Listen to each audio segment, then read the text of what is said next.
So, good morning, Facebook. Joe here. I'm here to talk to you today about money. I'm here to talk to you today about how to stop fucking up your life. I'm here to talk to you today how to stop paying off your parents' soul debts every day of your life. And this is a really important topic to me. This is a really important topic to helping us live the life that lights the fuck up. So we are talking about money today. And I have this is like the most cash I ever have on hand. And I'm acting like I've got money right now to show how fucking crazy and weird we sometimes can be when it comes to our money. When it comes to our money. So if you're watching this now or you're watching this in the replay, I want you to say hi, tell me that you're here. Before we get into money, before we start talking business, start doing the dirty and the taboo as I talked about yesterday in my written post, I want you to just share with me what's going on for you today. I want to feel like there's some dialogue here. It's not just a monologue. So when you're watching in the replay or you're watching live the next couple of minutes, just like Nelly did, say good morning. How you doing, Nelly? What's going on? Good to see you again today. As always, seeing you all the time. And anyone who's watching now in the replay, let us know how you're doing. Let us know what's going on. Let me and Nelly and the hundreds of people that'll watch this over the next week or so know with commenting in one word, either your current physical state or your current emotional state. So I would say charged. I feel both physically and emotionally charged. Like I could go out and run right now. Like I did a bunch of strength training this morning and I feel like I need some freaking cardio. I could just charge ahead and run up some stairs or like get on my bike and just roll. And also emotionally, there's a lot of things going on for me in my life that are a bit stressful, that are a bit taxing. And I feel like there's a lot of beautiful things to navigate right now, but that bring challenge. So I'm charged. I've got a lot of energy. I've got a lot of heat. I've got a lot of passion right now. So I'm charged. If you're watching, share one word that tells us about your state right now, your physical or your emotional state. Get in the game. Get in the mix here. Get in the conversation before we talk about money. Nelly, I'd love for you to drop that as well too. What are you feeling today? What's your current state, physically or emotionally? Mine would be charged. And of course, as always, I want to invite you to join Drop the Armor Dojo. If you are not already in Drop the Armor Dojo, it has been an awesome place where we're doing the conversation about money, about sex, about love, about emotions, about death, about race, and we're really celebrating each other's lives. We're learning to live a life that's lit the fuck up by getting clarity of head, by actually getting openness in our hearts and creating solidity in our guts, right? So we can live that fucking great life. So if you're not in there, I want you to join. I just dropped a comment in the links, a link in the comments. There we go. So anyway, I'm gonna now share with you my teaching. So I'm gonna go to my notes real quick. I want to tell you a little story about me and share a little about who I am today. So meanwhile, while I'm doing this, I won't see your comments, but I'll come back and check periodically. If what I'm sharing with you, whether you're watching live or in the replay, if it resonates at all, if it means something, if it speaks truth, if you would be in church saying amen, or if we were sitting if we sit in front of each other and we're having a conversation, if you'd be nodding and saying yes or whatever, or high-fiving me, I want you to drop the fire emoji. Hello, I love that fire emoji. So let me know you're here. I'll come back and check out those fire emojis. So when it resonates, drop it for me. Drop it like it's hot, because it's fire. It's about living like the fuck up. So a lot's going on for me right now around money. A lot is going on for me around money right now. I'm trying to decide if I should actually, for the first time in my business, take a loan to grow my business. That level of financial risk and financial literacy is pretty abnormal for me. It's not what I'm used to. It's not the way I grew up thinking. It's not what I used to think when I was a retail store manager and it was all Bose Corporation's money. And I've been basically bootstrapping my whole 5 years doing my business. I'm just like, whatever money I have on hand, whatever money I generate, that's the money for the business. So it's been triggering all kinds of questions about my relationship to money. Additionally, I'm moving, as everybody knows, I'm moving in with my partner, Natalie. I have a very small little 90 something square foot office space, but I want to make it like my perfect creation studio. And so there's all these things that I want to spend money on. An even better web camera, a great microphone. I want beautiful shelving and wall hangings and to get better pots for my plants and to get some nice furniture and put up a closet system in that room because that's where we keep my clothes too, right? Which I'm getting gifted that it looks like potentially. And there's just a bunch of things that I've been wanting to spend money on. A beautiful new desk, as I mentioned yesterday in my comment about my post about money. I spent tons of money, like $1,500 on this desk. After taxes, more obviously, and delivery and everything, but I I've just been spending a bunch and wanting to really create this perfect design studio from this perspective of I do my work in the world in an office. I do my work that's mission oriented. I do my work to create my life, to create my income from this office. And I want it to be a beautiful place for creation. So I got some loot to spend. I'm also, as I mentioned, moving. And meanwhile, I've had a bunch of clients who enrolled with me at the beginning of the year. They've had mind-blowing success. And a lot of the times when people are successful, they just go on and live their lives. But a lot of times when my clients are successful, we keep working on stuff. We keep adding new things to the plate. Well, many of them have wrapped up without necessarily continuing at this moment because they've had such amazing results. They feel they're good for right now. And so meanwhile, that income is being removed from my monthly for a short period of time until I replace it, of course. And meanwhile, I'm also working with another client who's renewing, and we're creating the most robust and biggest deal that I've ever done as a coach. So like, again, money around income is hugely up for me right now. I'm also in the process for this whole coronavirus time, so upgrading my wardrobe. I've realized that it's time for me to have quality clothing that is comfortable and that will last me for years and years and years to come, and that really meets my needs for travel and for outdoor adventure and my cycling gear, all this stuff. And I've been upgrading around all my cycling stuff as well too. And meanwhile, my technology's been crapping out. The last 2 months, I've had to get a new MacBook Pro because my old MacBook Air was just dying on me. I had an iPhone SE from like 4 years ago, and that thing was just starting to shit the bed. Apps were starting to shut down on it. It didn't really work, so I got a new iPhone as well. My Bluetooth headphones all of a sudden decided after 4 years that they weren't doing well, so I had to replace them. And there's just been a whole bunch of technology needs to run my business and to live my life. And so right now, money's been up. Now here's the deal. I've been spending it with a lot of pride and with a lot of joy, and I've been making choices that I feel are leaning into abundance. And that's something I've had to work my ass off for. I come from money scarcity.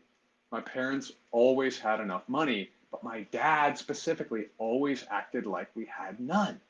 And they always fought about money. And I love them to death, but they were so concerned about getting me and my sisters all the beautiful things in life, all the things that they thought really mattered, that they often were arguing about money. And so I come from a lot of tension around money. I come from a lot of scarcity around money. I come from a wonderful provider and father and dad who ended up being, he grew up impoverished, literally impoverished, post World War II, post Depression era. Brooklyn, New York is like a really, didn't have a lot of money growing up. They came up poor, right? And then he did well and he got himself a stable job because financial security was really important to him. He wanted to provide for us, me and my two sisters, everything that he couldn't provide, like he didn't have growing up. So what it meant was he was always stressed about money, and he actually ended up being a CPA, an inspector general for the National Endowment of Humanities. So he's a guy whose whole consciousness was around money, and so often there was so much scarcity.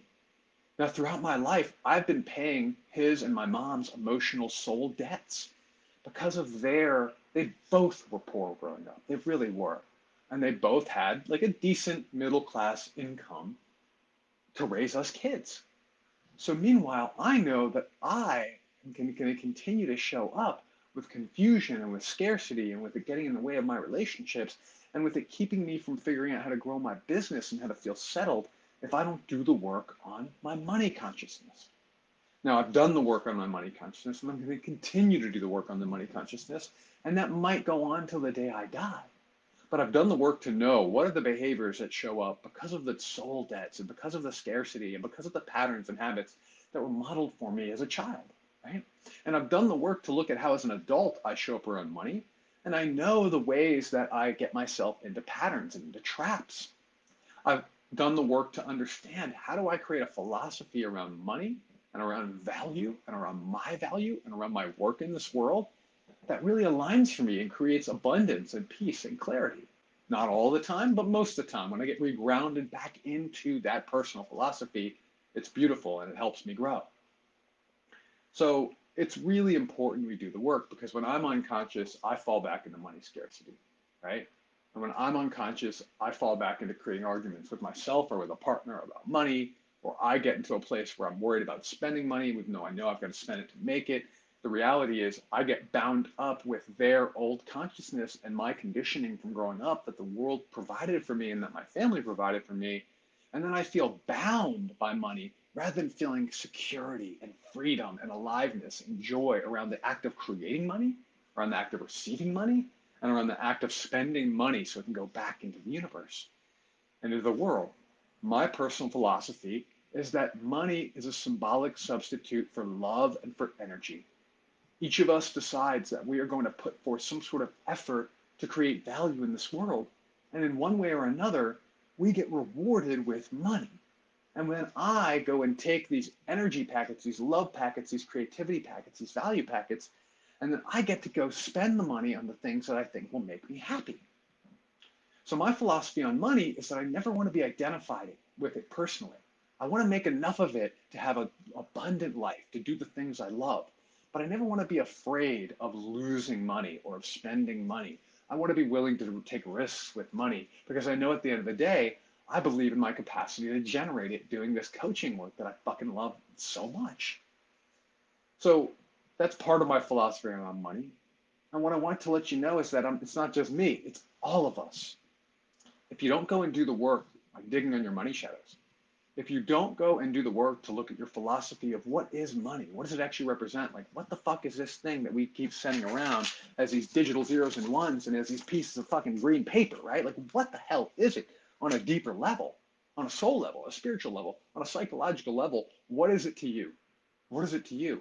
And in what ways does it place pressure upon you? What ways does it make you play scarce? What ways does it boost and feed your ego in negative ways? What ways can it boost and feed your ego in positive ways? And also, what's your connection to material items and material goods? What do they mean to you? What value do they create? What importance are they? Where are you spending it, right? Are you spending on the things that really align with your values and your vision for your life?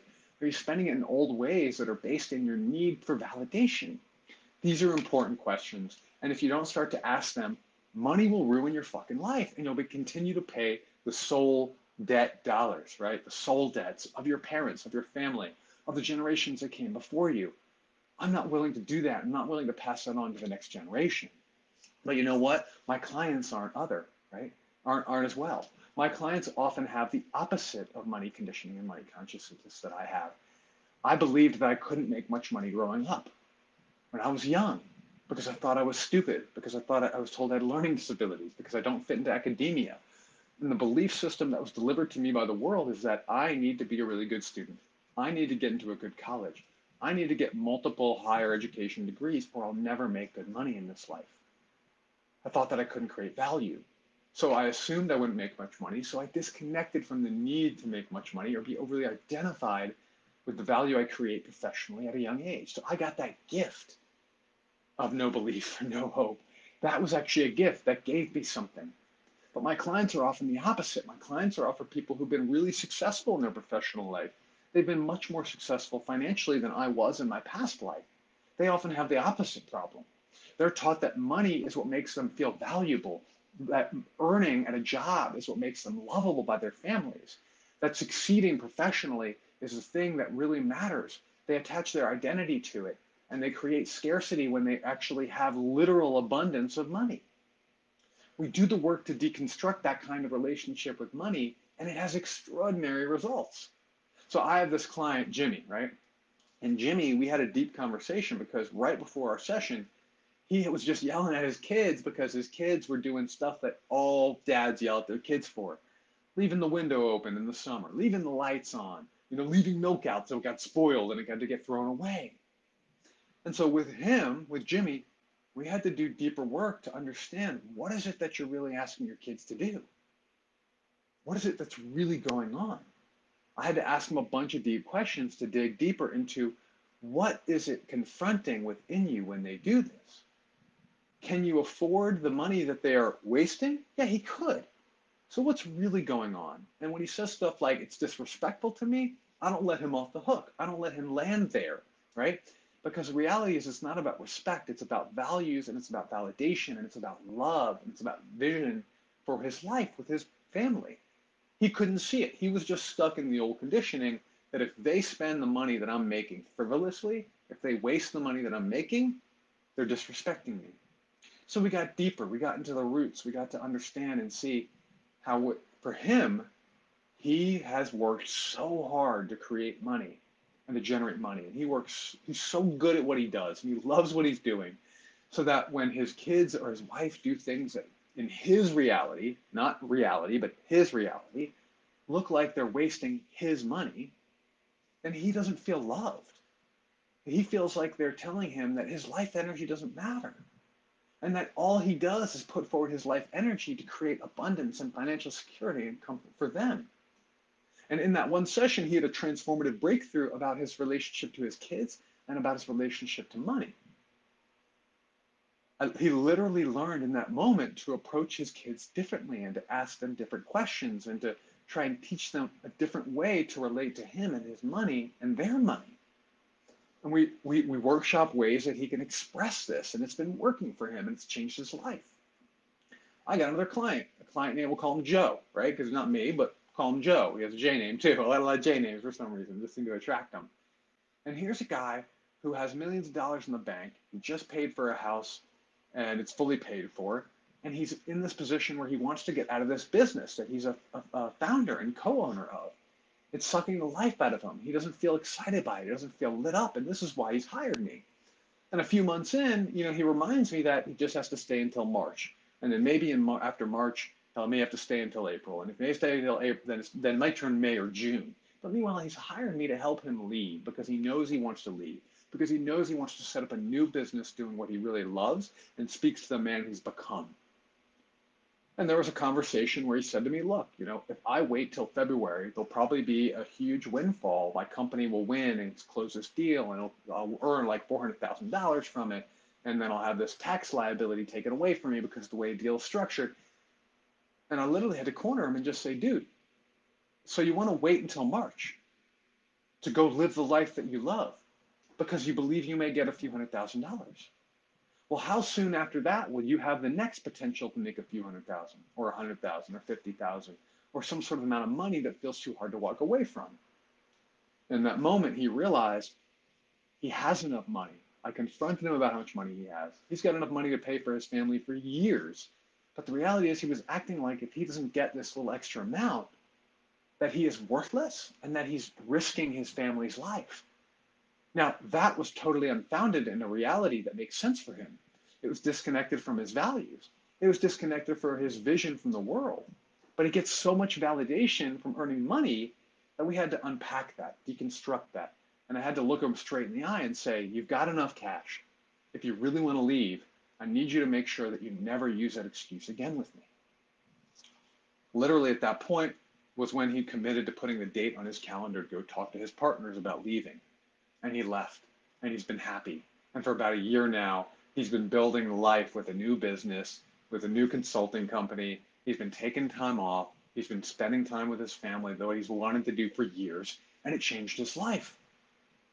So here's the deal, all of us have ways that we let our consciousness about money, our shadows around money, get in our way, keep us from thinking we can't spend it, or keep us from thinking we can't walk away from money, because to live a life where we're truly aligned with our values and our vision, and that we're creating an open-hearted sense of positive relationships, that we're grounded in the power that we bring to this world and the value we bring to this world, we have to be able to walk away from money too.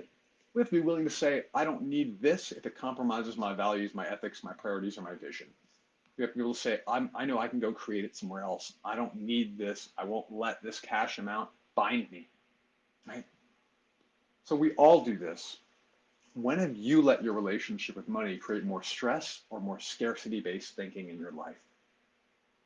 When have you let your identification with income or wealth keep you from making bold choices to liberate your life? And you could replace income and wealth with possessions and status symbols. Right? When have you let the desire for status symbols or possessions that do make you happy but feel in many ways like they're for other people to see your value? When have you let them keep you from making bold choices to liberate your life? When have you let money bind you and keep you stressed? And more importantly, what's the impact? Does it get in the way of your love life, with your relationship? Do you create bickering and fights with your partner? Does it get in the way with your parenting because sometimes you're tense about money in ways that actually aren't that kind or compassionate or patient with your children who may not understand how hard it is to work for money? Is it in your own capacity to relax? Do you go and take a vacation, but you constantly think about the money you're not making? That's something that's up for me. I'm 5 years into my business and I've not hit the lottery yet, or I've not hit like the landfall win where I'm just crushing it and I'm making, you know, 500, 600, 7,000. I'm not making that kind of money yet. So there's this part of me that says, well, I shouldn't go on vacation. When I go on vacation, I should be thinking about going back and working hard and making money. So how does it impact you? Does it impact the way you communicate or treat your employees or your siblings or even your adult parents? Think about how it impacts you. Before you just land there, I don't want to leave you with that pain. I don't want to leave you with thinking about the impact. I do want you to think about the impact. But I want you to think about how to create a more liberated and positive relationship with money. So here's the takeaway I want you to leave with. If you want a positive relationship with work, with money, with family, you have to do the deep work to create understanding of your own money conditioning and your own patterns and the wounding of your past and the things that your parents taught you about money that were valuable and the things they taught you about money that were not valuable and that create tensions and binds in your life. And you also must create your own personal philosophy of what money is and what does it mean to you that roots you in your own beliefs around life, not in the beliefs that the culture has taught you.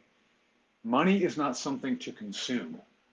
Your experience of money is the opportunity for you to be a creator of meaning, a creator of income, a creator of positive choices as to how you'll spend your money to make you happy, a creator of how you connect money to your identity and your value. Be the creator, not the consumer, especially when it comes to money. You can't let your old beliefs and your old patterns about money and the ones that were fed to you by the culture and your family keep you from enjoying the life that you've built, whether you have very little money or whether you have plenty of money to go around. That's the bottom line. So if you want to evolve your relationship with money, I want you to spend a few minutes just today, just for today, digging deeper into your money mindset. Set aside 5 or 10 minutes and sit down with a journal or on your computer with an open Word document or Google Doc or Pages note and write down in a journal, what are your top 3 beliefs about money? And are those top 3 beliefs creating more liberation and freedom and abundance, or are they creating more scarcity and binding and obligation and stress? Now, if you are watching this live or in the replay and you're listening this far, thank you so fucking much. And I want to get you engaged. I want to get you involved.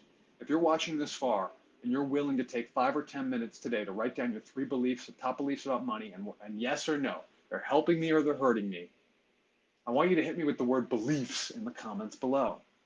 Hit me with the word beliefs so I know you're doing it. Hit me with the word beliefs so other people are encouraged to do it as well. And I promise you that if you take a deeper look at your money relationships, you're not going to be perfect. I'm not perfect. I'm a million miles from perfect with my money relationship. There's all kinds of ways that I want to grow around it. But I promise if you start chipping away, over time you'll be more capable of living the life that lights you the fuck up, and you'll stop being so stressed about money, and you'll stop paying off those soul debt dollars that your parents created for you when it comes to money and income and value and worth and worthiness. So that's what I got for you today. And I want to remind you, as always, check out the comments. Join Drop the Armor Dojo, because in Drop the Armor Dojo, we're doing what I'm most passionate about in life. I believe that you have the skill set or the capacity to grow the skill set and the mindset to create the life that lights you the fuck up. That's my bottom line. That's my mission in this world, is to help you live this life. And I believe you do that by creating clarity in your head, openness in your heart, and solidity and groundedness in your guts to make really important choices. Because every day you have thousands of choices, and you can choose love over fear, courage over comfort, creation over consumption. If you do those things every day and you keep stacking those positive choices that align with your vision and your values and your beliefs and your relationships, you'll have a life that lights you the fuck up. Over time, you will have a beautiful life. This much, I swear, I promise. So thank you so much for watching. I really appreciate your time and your attention. I'm grateful for you. I believe your time and your attention are 2 of the most valuable things on the planet. Number 1 most valuable thing that you own as a resource on this planet is your love. So thank you for your attention, your time, your energy, and your love. I will see those in Drop the Armor Dojo tomorrow. I will see the rest of you sometime later in the week. I'm going to be moving over the next week or so, a couple weeks, and I'm going to be going on vacation after that. So you won't see me as much. If you love this video, if it has value, let me know. Share it with someone you love. I'll be a little more absent here on my profile for a while. But those of you in Drop the Armor Dojo, you're going to get me every day because you can schedule stuff in a group. Anyway, thank you all so much. Love you, love you, love you. Have an awesome afternoon. Peace.